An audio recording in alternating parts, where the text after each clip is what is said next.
Chapter 1 Suit Up. A long walk from a short drop. My hooves felt like they were weighed down by lead weights as I pushed myself to run faster. The soft clicking of mandibles is enough to get any pony to running. A whole pack of hungry clicking mandibles was enough to make a pony sprint for his life and call on Celestia and Luna for mercy. For me, I was reminded of my lack of proper barding. I weaved left and heard a soft swish of a rad scorpion's tail jabbing forward and impacting into the soft white frost coating the ground. Behind me, a pack of the monsters gave chase. An unarmed and unarmored pony was too good a target for them to pass up, it seemed. I felt my lungs burning as I ran, but there was no way I was going to give up now. The burning wreckage of my contingent's transport was becoming visible. I saw an opportunity to get the better of my hungry pursuers, and scrambled to the top of an old carriage abandoned by the dirt road. The rusted metal groaned beneath my hooves as I scrambled my way onto the hood. Looking down, I could see the rad scorpions were tenacious, if nothing else. Their stingers curled up and stabbed the hood of the car, time and again, making small, sharp puncture holes in the rusted metal. "I have had it with you." I was glad that no pony was around to hear that frankly embarrassing line of dialogue. I reached out with my magic, taking one rad scorpion's stinger and stabbed it deep into one of the small puncture holes in the wagon's chassis, and managed to wedge it so if the stinger would be pulled out if the rad scorpion scuttled backwards. I wasted no time and reached out with my magic once again, grasping a nearby rock. One of the rad scorpions was making some headway and getting up onto the junked carriage. In response, I drove the rock into its face and continued to do so. Even after it had stopped moving, I just kept smashing the rock against it. I didn't have a pip-buck or a suit of power armor to tell me that I had killed something. Feeling a bit bolder now, I managed to severely bludgeon the rad scorpion to death. I hefted the rock with my magic and took a tally of the surrounding scorpions. There were at least 4 others. 3 were trying to find a way up to me, and the 4th had its stinger jammed inside the wagon's chassis. I aimed my rock, reflecting now that learning to aim a gun and aim a rock were 2 completely different things. I sent the rock soaring at one of the rad scorpions. It hissed in pain as the rock cracked open its leg. Yellow blood and ichor dripped out from the wound as I levitated the rock once more. I brought the rock down again. The now jittery mutant moved gingerly on its injured limb and tried to charge the carriage. I allowed it to get close and focused my attention on another rad scorpion. The second beast kept its distance, but was closing in, ever so slowly. Its claws were posed upwards in what I assumed was an aggressive stance. I brought the rock down on one of its claws and was dismayed when the beast managed to catch the rock. I watched the rock slowly split as the vice-like claw cut cleanly through it. Now, seemingly disarmed, the remaining 3 scorpions surged at me, trying to climb up the pierced and punctured wreck. One industrious scorpion even using his trapped partner to scurry up. I let a wry smile spread across my face as I flared up my horn to reach out with my telekinesis. I gripped a carriage and tipped it onto the surprised and now trapped scorpions, leaping off just in time to hear their bodies give a satisfying crunch as the full weight of the carriage landed on the mutated bugs. Buck yeah! In your face! I admit, I wasn't as experienced in wasteland survival. Otherwise, I might have thought twice about announcing my presence to even more predators. But that was the last thing on my mind. I was elated I had managed my first kills, on my own, and without any power armor. With renewed confidence, I trotted away, making more headway to the crash site. I couldn't wait to rub it in those sissy scribes that I had survived and killed 5 rad scorpions on my own. Maybe I should tell them it was only 3. 5 is kinda boastful and really hard to believe. I shook off the niggling feeling of modesty as soon as it crept upon me, and continued trotting along the frost-covered road. I followed the frostbitten road until it joined up with one of the main ones. I knew if I followed it, I could take a more direct route to Wintertrot. Old, rusted signs announced how far I had to go, set roughly 2 miles apart from each. Each sign was a faded shade of pink, with a smiling face of Pinkie Pie and some motivational words beside her. The ministry mare stared back out at the road, her eyes seeming to follow me as I passed. I had to fight the urge to shudder and look back, because the first time I did, I found the back of the sign had another smiling image of Pinky. The image looked at me, almost as if I'd been naughty. A few faded words next to her proclaimed in red, "Eyes forward, Buster." Walking along the road left me feeling terribly exposed. I kept glancing around, expecting some abomination of the wasteland to burst out from one of the frozen cars and assault me. I stopped by one transport carriage that had been rusted shut. The Ministry of Technology logo caught my eye. There was potentially something of value right here in the middle of the road. I trotted around back and wrapped my magic around the rusted doors, but they resisted and barely shook as I attempted to yank them off. I tried applying more pressure and even tried to make the door collapse inward. Sadly, my efforts proved fruitless, and the door remained stalwart and defiant. I took a break, examining the door once again. I could see hints of hydraulic locking mechanisms running just beneath the doors, and upon further inspection, beneath the carriage itself. I brought a hoof to my face as I realized the obvious and trotted around the front of the carriage where the driver's cabin was. I examined the controls. They were old and rusted, but they could probably be moved much more easily than the door. As I clenched my eyes shut and exerted myself trying to magically move the lever, I couldn't help but reflect that a suit of power armor, or perhaps a set of power hooves, would have allowed me to just rip the carriage open like a can opener. It almost caught me by surprise when the lever finally gave some slack, then slammed all the way forwards. The old doors cried out as they opened, jamming about halfway. I wasn't exactly in a complaining mood, though. I was just happy to have a way in. I clambered into the dark confines of the carriage and found the interior was still in good condition. The daylight flooded into the interior, revealing several steel boxes still sealed away since before the end of the war. I managed to unseal one of the crates and looked inside, seeing only a layer of packing material. I pulled it out with my teeth, the taste of plastic wrapping lingering on my tongue. Inside was a small steel case. I levitated it out and propped it open, unsure of what to expect. I wish I could say that I found something like a gun that disintegrates everything, or the schematics for creating water talismans, or hell, even a pip-buck. Instead, I found a drill bit. I'd say I was wholeheartedly disappointed, and even considered leaving it behind. But the small, perfectly preserved scrap of paper lying next to it changed my mind. The scrap was in fact a piece of paper from a user manual that carefully explained the drill bit's purpose. It read as follows: "Hello, and congratulations on your purchase of the Mark III mining apparatus and Diamond Magi drill fitting. This exciting combo is designed to be used in mining operations, but can also serve in combat almost as well as any Steel Ranger power armor.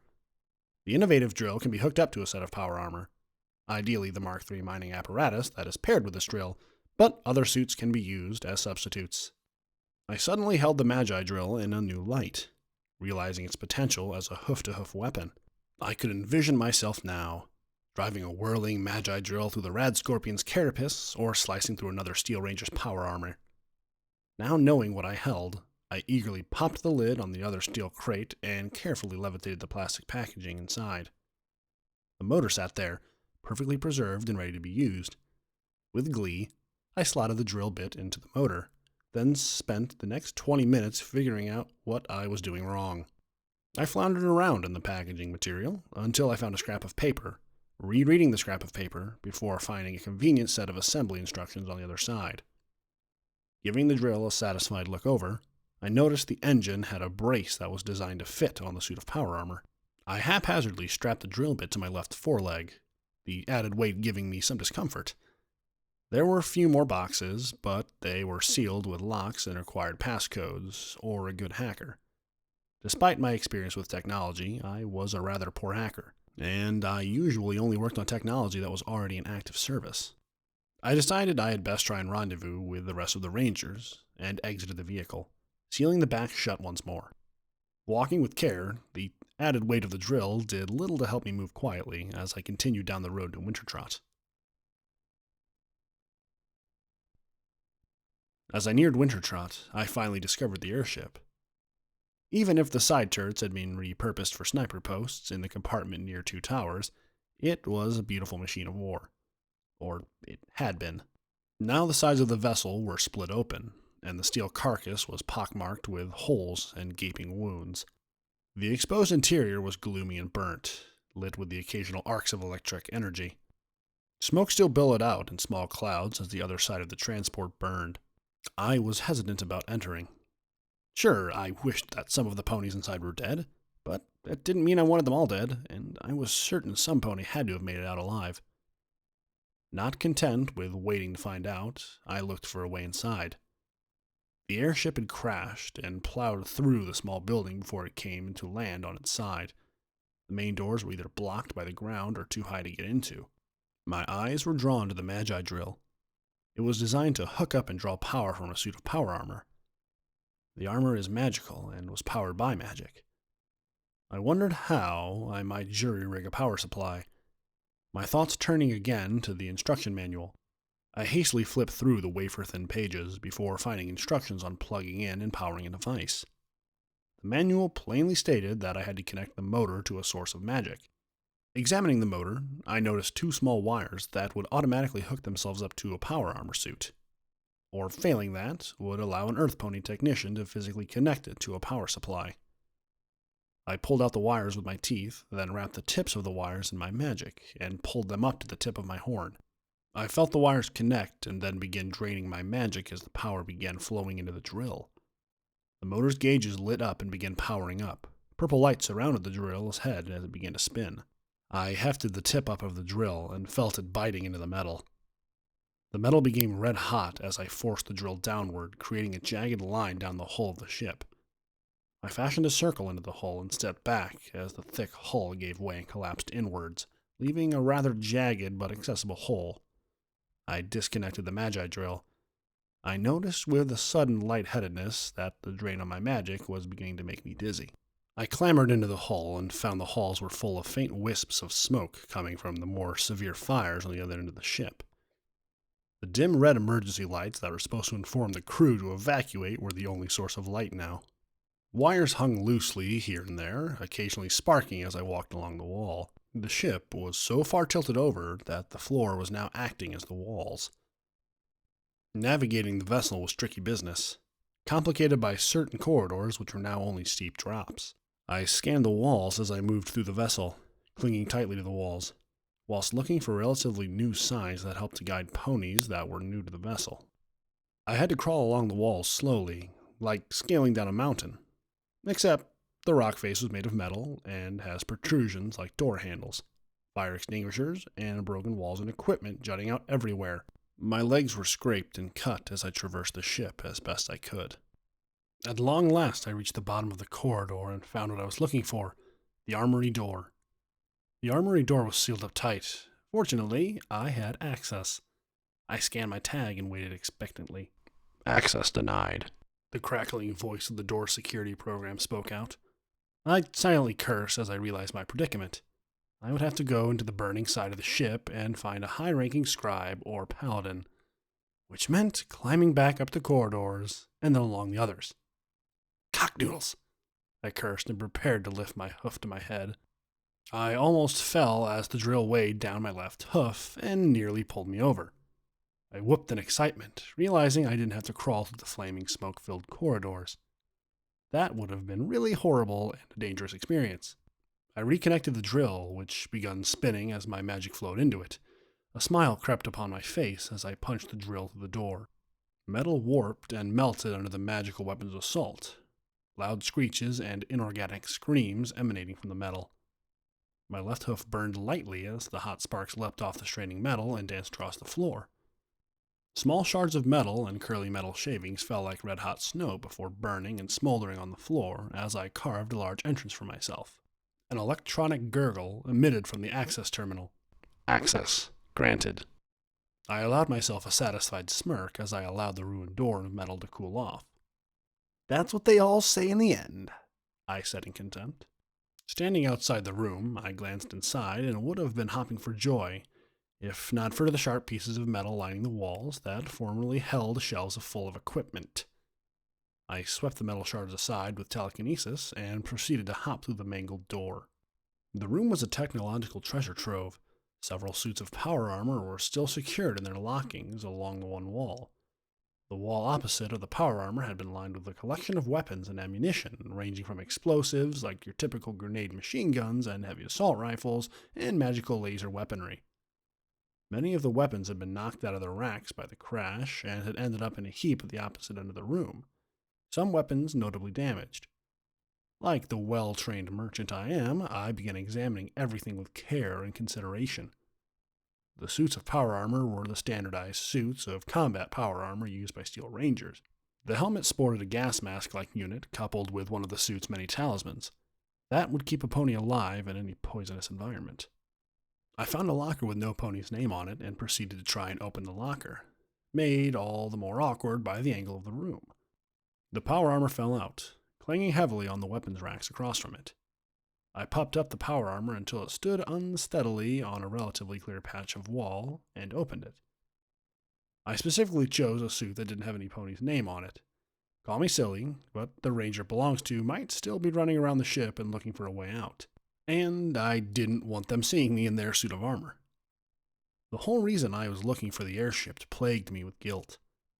I slipped on the power armor, determined to see if I could find some pony still alive. I disconnected the drill and let it fall to the floor as I adjusted to the power armor. I sealed myself into the armor and used my horn to levitate the drill onto my left hoof. The drill connected with a few adjustments. Its weight was slightly offsetting when wearing the suit, but nothing I couldn't adjust to.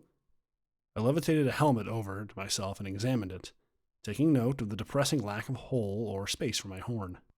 As I lifted up my magi drill, I made a mental note to get a piece of metal to cover my horn. The device was now fully powered by my suit and glowed with its familiar purple glow coming from the gauges and now the vents on the side as it powered up. With the precision of an inexperienced and overly ill-prepared pony, I mangled and completely ruined the helmet. I groaned in irritation, knowing the Eldar was going to give me hell for doing it. Assuming he was still alive, of course. I discarded the warped and twisted remains of the other rack and lifted another. I wrapped both of my hoof, drill, and the helmet in my telekinetic grip, as I brought the tip of the magi drill down on the helmet much more slowly. I drilled a small hole into the helmet and lifted it up to examine it. The edges of the hole were a little uneven and warped, creating an oblong-shaped hole, but it was an otherwise smooth entry. I slipped on the helmet, and the padding inside created a soft but firm outline of my skull. This would help me keep the helmet on and keep it comfortable.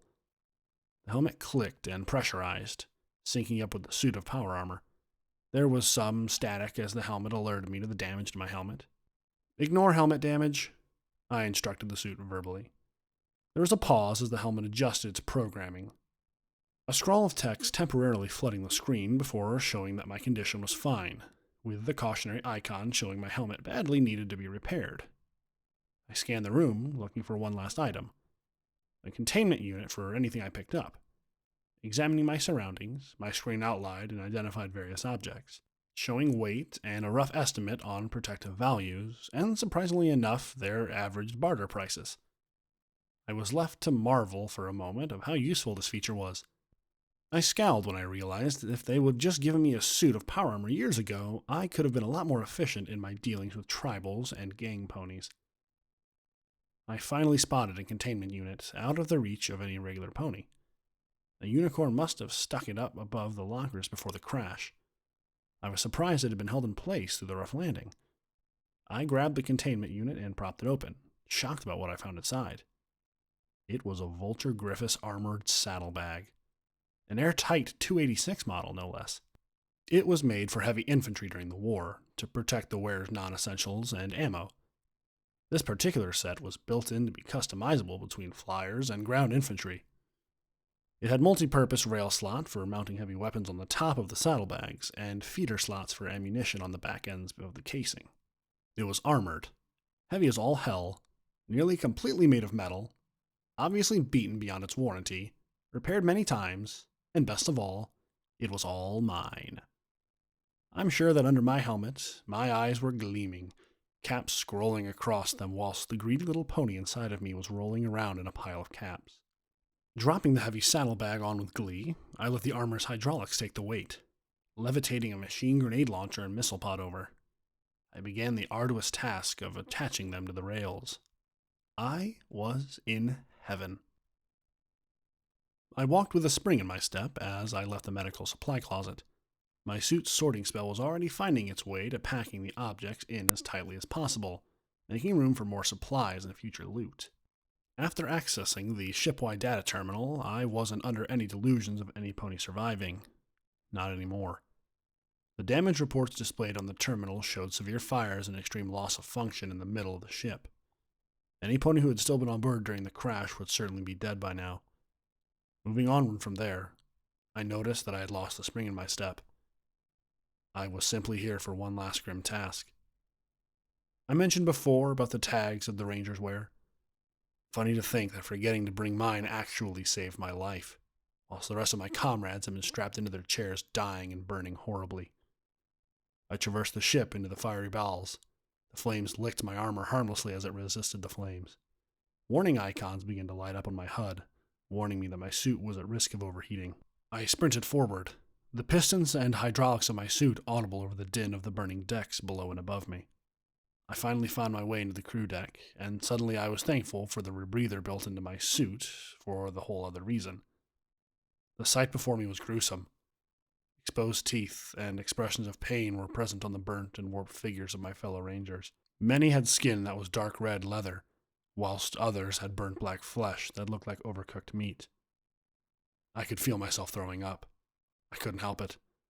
The exposed teeth, charred flesh, and in some cases burnt skeletons all stood out. My helmet filled with my stomach's contents, only to my great relief, being drained by some form of cleaning talisman. The interior of my helmet was clean once more, bringing me some small measure of relief. I took a shuddering breath to steady myself, and began reaching out with my magic, wrapping the tags of my fellow rangers in my aura. The tags were deposited neatly into my storage unit, and bundled together as they began to pile up. Each tag that passed by me was a pony I knew at some time or another. I fixed his power hoof once, and I brought the inlays she wanted for her magical laser. 97 tags in total were gathered. That left 3. My own, and 2 other crew members, not counting the pilots. I examined the corpses one last time. Their dead eyes, now empty and uncaring, stared back at me. I did my best to ignore my unease, pushing it away as I searched the corpses for any signs of missing tags. Finding no trace of the tags, I turned to leave and noticed the red bars on my Eyes Forward Sparkle, or EFS, display. After further examinations, the red marker described details like threat level and distance from me. I began to wonder how the spells built into armor like this knew so damn much. I left the crew deck, making my way to the red threat. Better to get this over with now than to wait until later. 103 meters. The red blip on my helmet's heads-up display was getting closer. Whatever it was making slow and steady progress. If it knew I was here, it sure as hell didn't care. Or if it did care, it was being remarkably cocky going up against the pony in power armor. 80 meters. The red blip was rounding a corner, getting ever closer. It was only one more turn and then straight towards me. I readied myself, positioning myself so I could swing around the corner and blast whoever, or whatever was inside of the airship. 40 meters. I could hear steps, the distinct sound of a 2-legged biped. I can only think of 2 creatures that might be lurking around that corner. One was a hulking canine horror known as a hellhound, or one of the exceedingly rare minotaurs. 15 meters. I leapt out, ready to face my threat. My side-mounted grenade machine gun clicked into active. I was momentarily confused at what I was seeing. Before me was a black and white striped equine that could only be a zebra, old Equestria's infamous foe.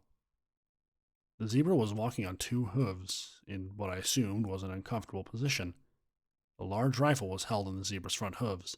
The zebra, surprised at my sudden appearance, rolled into one of the rooms on the floor. I began approaching with a nervous trepidation. "You can come out now?" I called uncertainly, against the recommended "kill first, ask questions later" approach my suit seemed to encourage, pointing at the low armor value my opponent had. In response to my friendly efforts to reach out, the barrel of a rifle snapped up. I hid behind the counter just in time as 3 rounds fired out. I saw bullets leave smoking holes in the walls whilst the circuitry beneath them began to burn. I leapt around the corner, firing off 2 grenades wildly. Another burst from the zebra's rifle took out the built-in light on my helmet, as well as one of my rebreather tubes. With 2 resounding thumps, the blip on my EFS turned, highlighting him as yellow, meaning neutral. I grit my teeth as I stomped over. The zebra was unconscious, lying below me, entirely vulnerable. I levitated the zebra's rifle up to me and stored it in the rest of my acquired weaponry. Looking down, I felt the moment was ripe. I could simply just jump on it. My weight combined with the suit would kill my opponent and not waste any ammo. And then my conscience caught up with me.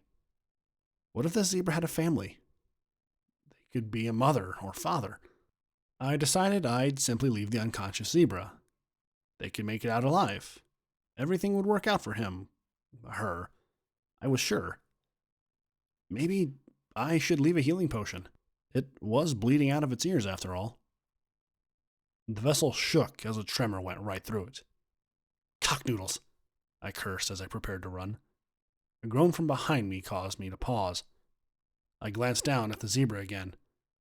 My mind began wrestling with the various scenarios, none of which included me walking off happily into the sunset. A great plume of fire shot up into the sky, a fantastic mushroom cloud illuminating the twilight and burning everything within a 200-meter radius into charred husks.